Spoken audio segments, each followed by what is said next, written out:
gal demak kuydirildi. Qanaqa metod bilan men bilmayman.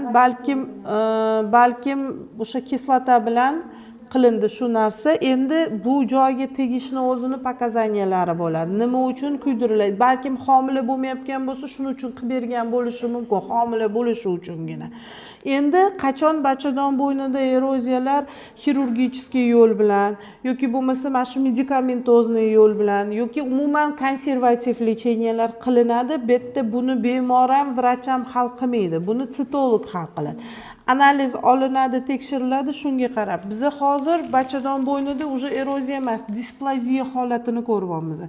Displaziya bachadon bo'ynini epiteliy qavatini o'rta og'ir darajasida, demak, zararlanishi, o'zgarishi. Nima uchun mana shunaqa holatlar kuzatiladi? Uzoq vaqt vazeliniyada yursa, rodovой travmalar, spirallardan keyin jinsiy yo'l bilan yuqadigan infeksiyalar bor, ureoplazm, mikoplazm, xlamediya. Menimcha o'tgan gal bu narsani medikamentozni kuydirishdan oldin buni tekshirgan bo'lishlari kerak. Hozir bo'lsa o'tirib solishtirib ko'ramiz. Shundan keyin yana bitta bu joyda o'zgarishga bo'lgan sabab bu VPC. Odam papilloma virusi. 200 dan ortiq turi bor, 16 ta turi mana shu joyda rak chaqirish xususiyatiga ega.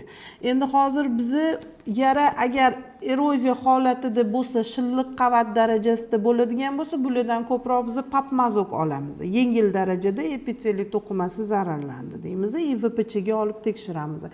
Endi chuqurroq holatlar, o'rta og'ir va og'ir darajada mana shunaqa qon tomirlar bo'lib, jinsiy aloqadan keyin to'xtovsiz qon kelyapti, bu yerda qon tomirlar, mana shu ektocervix kirurish qismlari o'zgarib ketadi, mana bunaqa tekis bo'lmaydi, xosaniki mayda polipsimon hosilalar turibdi yerda. Mana shunaqa holatlar bo'lsa, biz saskop qilib tekshiramiz.